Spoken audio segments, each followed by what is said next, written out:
हमारे मन में गंदे विचार क्यों आते हैं? हम नहीं चाहते फिर भी हमारे मन में गंदे विचार आते रहते हैं, लेकिन क्यों?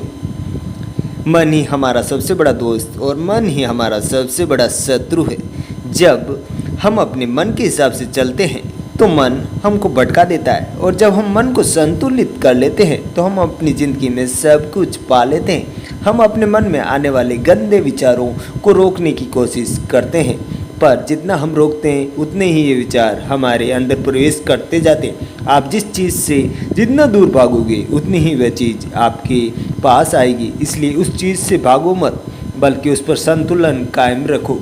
एक बार एक युवक गौतम बुद्ध के पास आया और गौतम बुद्ध से बोला है, बुद्ध, मेरे मन में इतने गंदे विचार क्यों आते हैं? मैं नहीं चाहता कि मेरे मन में गंदे विचार आए, पर मेरा मन हमेशा काम वासना के विचार करता रहता है और इनके बारे में सोच सोच कर बहुत परेशान हूँ। मेरी ऊर्जा और समय ये सब सोचने में नष्ट हो जाते हैं, और ये सब विचारों की वजह से मैं कभी कभी नहीं रह पाता और हमेशा स्त्रियों को देखकर मोहित हो जाता हूँ, अपने आप को रोक ही नहीं पाता। बुद्ध मुस्कुराए और उन्होंने उस युवक से पूछा, क्या तुम्हें पता है कि ये काम वासना क्या होती है? फिर लड़के ने उत्तर दिया और कहा, बुद्ध, मुझे तो नहीं पता कि काम वासना होती क्या है, परंतु हाँ, ये जो भी है बहुत ही बुरी चीज़ है। फिर बुद्ध उस युवक से कहा, सबसे पहले तो तुम्हें ये समझना है कि प्राकृतिक रूप से जो भी चीज़ हमारे अंदर है वो बुरी नहीं है। हमारे जीवन में उसकी कुछ न कुछ ज़रूरत होती है। वासना कोई बुरी बात नहीं है,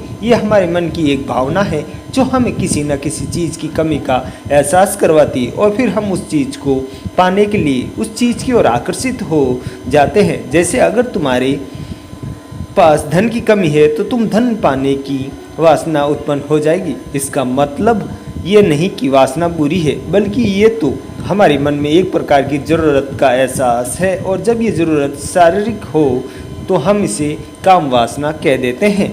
युवक ने गौतम बुद्ध को कहा, बुद्ध, मुझे काम वासना का मतलब तो समझ में आ गया, पर आप मुझे ये बताइए कि ये आती कहाँ से है और कैसे आती है? गौतम बुद्ध ने कहा, काम वासना कहीं से आती नहीं, ये तो हमारे अंदर ही होती है, और इसका होना तो भी जरूरी है, तभी तो मानव जाति का विस्तार होगा। युवक ने कहा, जब ये हमारे अंदर ही है और ज़रूरी भी है, फिर लोग इसे गलत क्यों बताते हैं? बुद्ध ने कहा, ये समस्या है, लोगों ने काम वासना को गलत तरीके से सोच लिया, छिपाने की और दबाने की कोशिश करते हैं।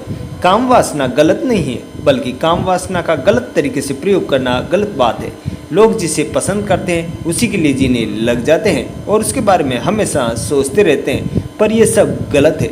बुद्ध ने युवक से कहा, क्या तुम्हें पता है कि जानवरों में भी काम वासना होती है? युवक ने उत्तर दिया, हाँ बुद्ध, जानवरों में भी काम वासना होती है, क्योंकि जानवर भी तो आखिर अपनी पीढ़ी को आगे बढ़ाएंगे।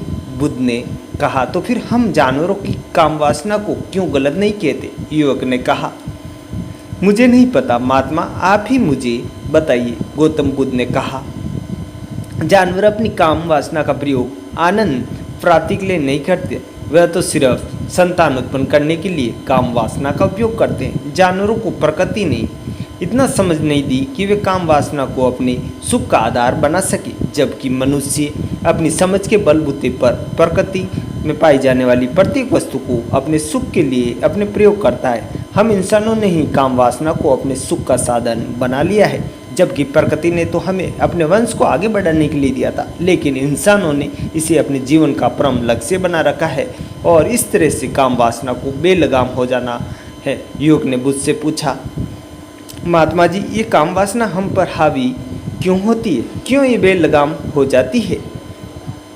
तब गौतम बुद्ध ने कहा, सुनो, अब जो मैं तुम्हें बताऊंगा उसे तुम ध्यानपूर्वक सुनना। काम वासना का सारा खेल तुम्हें समझ आ जाएगा, तुम्हारे सारे सवालों को जवाब मिल जाएगा, बस तुम्हें ध्यान से सुनकर समझना है। फिर गौतम बुद्ध योग को बताना शुरू करते हैं। एक बार की बात है, एक आश्रम में गुरु और उनके शिष्य रहते थे। शिष्य रोजाना आश्रम के बाहर स्थित गांव में भिक्षा लेने के लिए जाते थे। शिष्य जो गांव में भिक्षा लेने जाता था, उस रास्ते में एक नदी पड़ती थी जिससे वे रोज भिक्षा लेने जाता था। एक दिन उसने देखा कि एक लड़का पेड़ के पीछे छिपा है। उस लड़के के पास जाकर पूछा, भाई तुम इस पेड़ के पीछे छिप कर क्या देख रहे हो? लड़के ने कहा, अरे तुझे नहीं दिख रहा है क्या कि मैं क्या देख रहा हूँ? नदी की तरफ देखा तो वहाँ पर कुछ लड़कियाँ पानी भर रही थी। लड़कियाँ 14-15 साल की होगी। तब शिष्य ने लड़के से कहा, अरे भाई, वहाँ पर तो लड़कियाँ पानी भर रही है, इसमें छिपकर देखने वाली क्या बात है? तब वो लड़का शिष्य की तरफ देखकर उससे कहता है, अरे पागल, तुम्हें दिखाई नहीं दे रहा क्या कि मैं क्या कर रहा हूँ? वे परियां कैसे नदी में पानी निकाल रही है। जरा उनकी अदाओं को देखो, उनके कोमल शरीर को देखो, उनकी पतली कमर मटके को उठाते समय कैसे लहरा रही है, उनके बाल उनकी कमर पर कैसे लहरा रहे हैं, हम है मानो सुंदरता बिखर रही है। शिष्य फिर नदी की तरफ देखता है और इस बार वह देखता है कि चला गया। अभी तक तो वह कुछ भी नजर नहीं आ रहा था और वह बिल्कुल निर्भय था, उसे किसी बात का कोई डर नहीं था। लेकिन अब वह छुपने लगा और उन लड़कियों को देखने लगा जैसे उसे कोई अपराध कर दिया हो। और जब वह छुपकर उन लड़कियों को देख रहा था तभी वो अंदर से कांप गया और उसने कहा कि ये मैं क्या कर रहा हूँ? मैं जो भी कर रहा हूँ वह सही नहीं है, मुझे यहाँ से चले जाना चाहिए। और फिर वह जल्दी से वहाँ से चला जाता है। फिर वो आश्रम पहुँच जाता है। आश्रम जाकर वह अपने कार्यों में लग गया। लेकिन जो अभी वे देखकर आया था वह उसकी आंखों के सामने बार बार आ रहा था। उसके मन में वही दृश्य चल रहा था। उसका मन वही सब कुछ देखने के लिए ललचा रहा था। उसका किसी भी काम में मन नहीं लग रहा था। सुबह होते ही वे रोज भिक्षा के लिए आश्रम से जल्दी निकल जाता और नदी के पास वाले पेड़ के पास जहाँ वह लड़का पहले से मौजूद रहता था उसके साथ मिलकर लड़कियों को छुप कर देखता था। अब वह रोज ऐसा करने लग गया। उसका मन अब किसी भी काम में नहीं लगता था। वह हमेशा किसी न किसी प्रकार के विचारों में उलझा रहता। वह आश्रम के कार्यों को भी ठीक ढंग से नहीं कर पा रहा था, न वह ठीक ढंग से सो पा रहा था, न खाना खा रहा था। उसका मन बेचैन सा रहता था। उसका मन बार बार उन लड़कियों के सौंदर्य को देखने के लिए ललचाता था। जब वे गुरु भिक्षा देते तब भी उसका मन विचारों में खोए रहता। गुरु ने अपने शिष्य की इन हरकतों को देखा। तब एक दिन गुरु ने शिष्य को अपने पास बुलाया और कहा, आज से मैं तुम्हारे साथ भिक्षा मांगने चलूँगा। तुम और मैं साथ चलेंगे, साथ भिक्षा मांगेंगे। तभी शिष्य ने गुरु को मना करते हुए बोला, नहीं गुरुदेव, आप परेशान क्यों हो रहे हो? मैं अकेले ही ठीक से भिक्षा मांग सकता हूँ। गुरु ने शिष्य से कहा, ठीक है, तुम अकेले ही भिक्षा मांगने जाओ। इसके बाद शिष्य भिक्षा मांगने निकल गया। शिष्य जाने के बाद गुरु भी आश्रम से निकल गए और शिष्य का पीछा करने लगे कि वह कहाँ जाता है, किससे मिलता है। ये सब देखने के लिए उसके पीछे पीछे चलने लगे। थोड़ी दूर जाने के बाद गुरु ने देखा कि उनका शिष्य एक लड़के के साथ पेड़ के पीछे अपराधी की तरह छिपा हुआ है और छिपकर कुछ देख रहा है। गुरु भी अपने शिष्य के पीछे जाकर खड़े हो गए, ये देखने के लिए कि आखिर उसका शिष्य क्या देख रहा है जिसके लिए वे पेड़ के पीछे अपराधियों की तरह छिपा है। गुरु ने देखा कि उनका शिष्य पेड़ के पीछे छिपकर लड़कियों को देख रहा है जो नदी से पानी भर रही है। तभी गुरु ने शिष्य से कहा, क्या तुम लड़कियों से भी भिक्षा लेना चाहोगी? गुरु की आवाज़ सुनकर शिष्य का मन घबराया और उसके पसीने छूटने लगे। वह थर थर काँप रहा था जैसे कि वे चोर पकड़ते समय रंगे हाथों पकड़ लिया हो। उसकी हालत खराब हो गई और वह कुछ नहीं बोल पा रहा था। वह लड़का जो शिष्य के साथ था वह वहाँ से भाग गया, जिससे शिष्य और भी घबरा गया था। उसके मुंह से कुछ टूटे फूटे शब्द निकल रहे थे।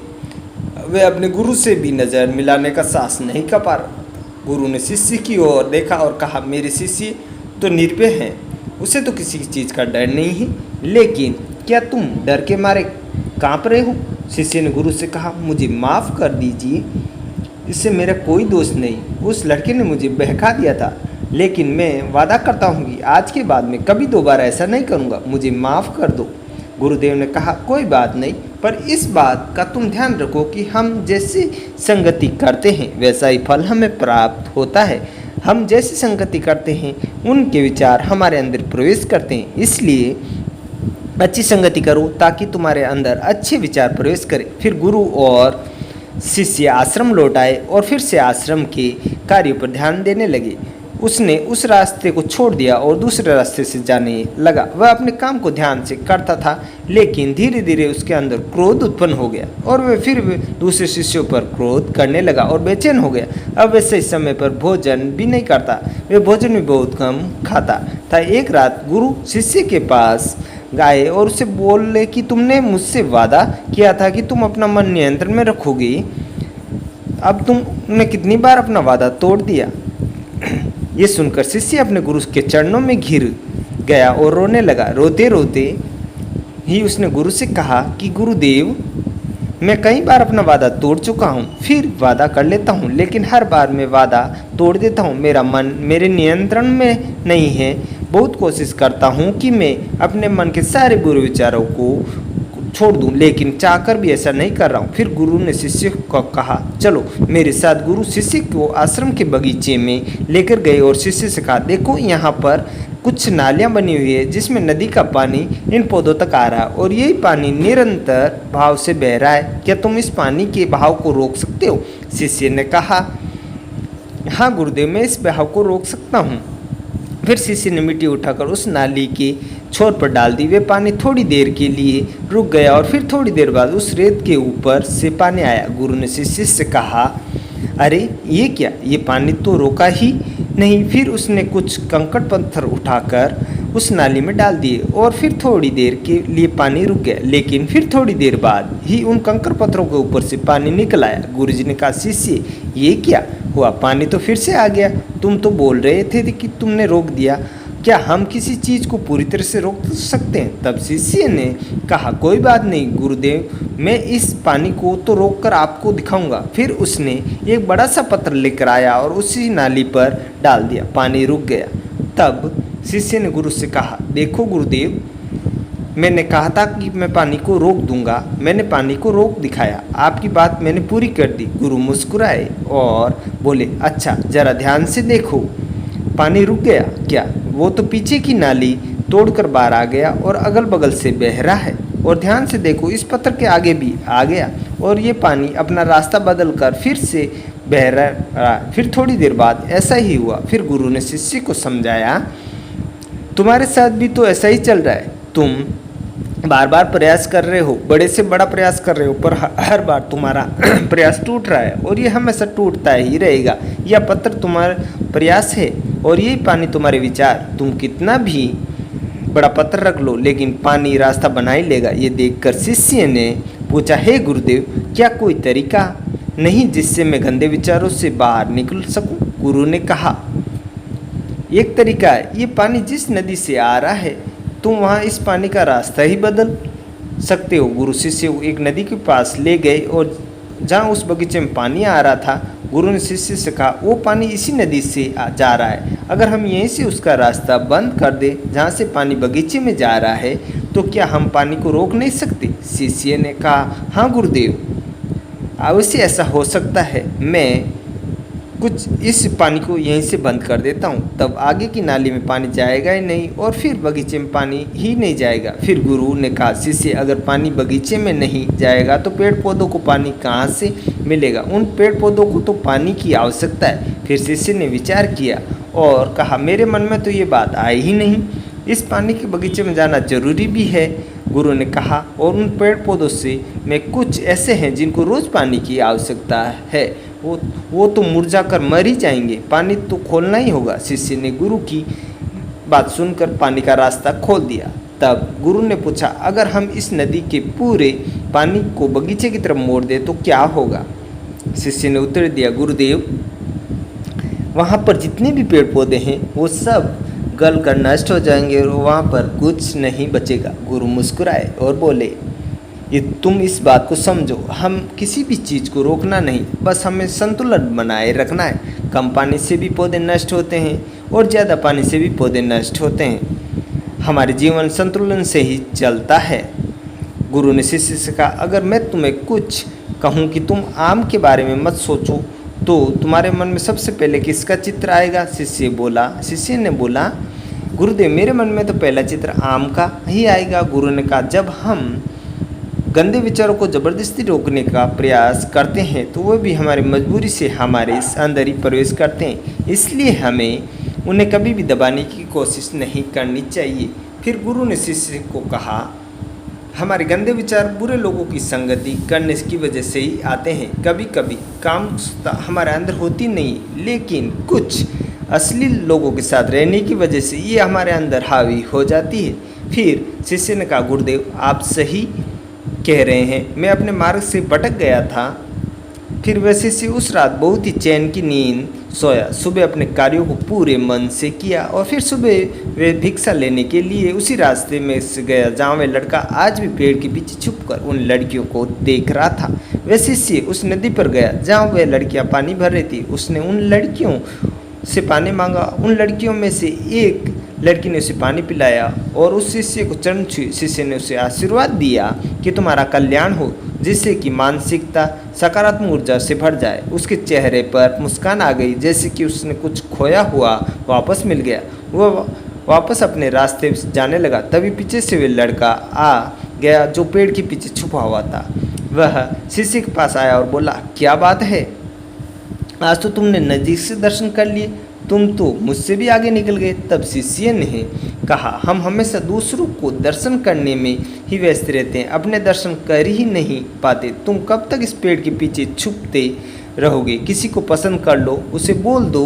अगर वो तुम्हें पसंद करती है तो शादी कर लो और उससे पहले तुम कुछ बन जाओ। अपने आप को पहचान लो, ऐसे अपना समय बर्बाद मत करो। फिर वह लड़का रोज़ उस शिष्य से मिलने लगा और उस लड़के को नदी पर न जाने की प्रेरित किया। और फिर वह लड़का अपने जीवन में कुछ बनने के लिए संघर्ष करने लगा। तो देखा कि संगति का असर क्या होता है। संगति बदलो, अपने विचार बदलो। गुरु ने शिष्य से पूछा, क्या तुम अपने सभी सवालों का उत्तर मिल गया? तब शिष्य ने कहा, हाँ महात्मा जी, आपका धन्यवाद। तब गुरु ने शिष्य से कहा, जब तुम्हारे मन में गंदे विचार आए तब तुम तो अपने आप को दोषी मत मानो। ये शरीर है और ये सब इसने हजारों वर्षों से सीखा है कि केवल तुम्हारे सोच लेने से, क्या शपथ लेने से ये टूटने वाला है? नहीं, लेकिन तुम्हारे पास वो शक्ति है, वो ऊर्जा है जिसका तुम्हें संतुलन उपयोग करना है। तुम एक जीवित ऊर्जा हो जो कुछ भी अनुभव करने के लिए स्वतंत्र है। इसलिए तुम अपने आप को पहचानो। इस कहानी से हमें ये सीख मिलती है कि हमारे विचारों का महत्व कितना अधिक होता है। हमारे विचार ही हमारे भविष्य की दिशा को निर्धारित करते हैं। हमें सकारात्मक विचारों को अपने मन में पूरी शक्ति के साथ अपनाना चाहिए ताकि हम सही दिशा में आगे बढ़ सकें। तो दोस्तों, अगर आज का वीडियो आपको अच्छा लगा हो तो चैनल को सब्सक्राइब और वीडियो को लाइक ज़रूर करें। धन्यवाद दोस्तों।